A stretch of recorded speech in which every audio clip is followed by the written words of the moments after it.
नारद, प्रिय भक्त नारद, अपनी माता लक्ष्मी से क्या गुप्त मंत्रणा हो रही है?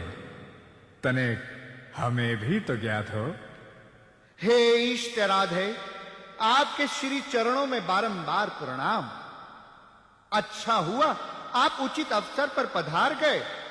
माता लक्ष्मी जी के हृदय पर कुछ ठेस लग गई है। आपके आगमन से इनका उद्विग्न हुआ मन कुछ शांत हो जाएगा। परंतु नारद, हुआ क्या? कुछ तो पता चले। होना क्या है?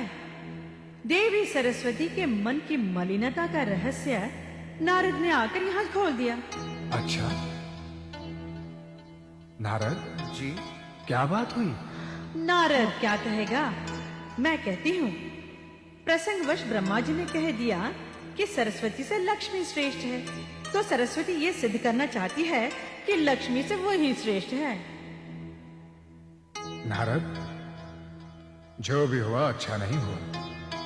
ब्रह्मा जी को सरस्वती जी के हृदय पर आघात नहीं पहुंचाना चाहिए था। परंतु भगवान, अकारण सरस्वती माता के कथन से माता लक्ष्मी जी के मर्म को चोट लगी है। इसका मुझ मूर्ख नारद को बड़ा दुख है। कृपा अब आप इन्हें सांत्वना दें, यही मेरी प्रार्थना है। सांत्वना नहीं, सत्य का प्रतिपादन होना चाहिए। नारद और ब्रह्मा जी के मत में सरस्वती से लक्ष्मी ही श्रेष्ठ है। कृपया आप भी अपना मत दीजिए। सरस्वती श्रेष्ठ है या मैं, आपकी गृह स्वामिनी लक्ष्मी? रहने दो देवी, अप्रिय विचारों को हृदय में अधिक स्थान नहीं देना चाहिए। परंतु सत्य तो कभी अप्रिय नहीं होता।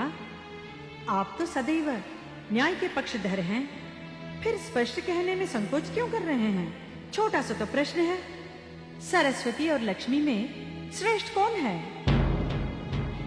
जब आग्रह किया है देवी, तो कह देता हूं, ज्ञान ही श्रेष्ठ होता है।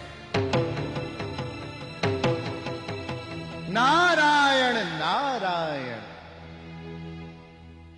यदि ज्ञान सूक्ष्म है, तो रोम के एक सूक्ष्मतम भाग से भी ज्ञान परम सूक्ष्म है। वहीं वह इतना विराट है कि अनंत आकाश भी उसका पार नहीं पा सकता। लक्ष्मी उसके सामने गौण है, नगण्य है।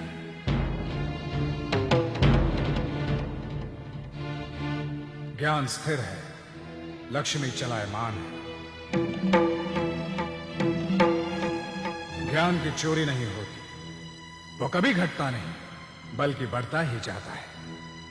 परंतु लक्ष्मी की चोरी होती है, लक्ष्मी का विनाश भी हो जाता है। लक्ष्मी के लिए धरती पर सदैव युद्ध हुए, परंतु ज्ञान के लिए कभी नहीं।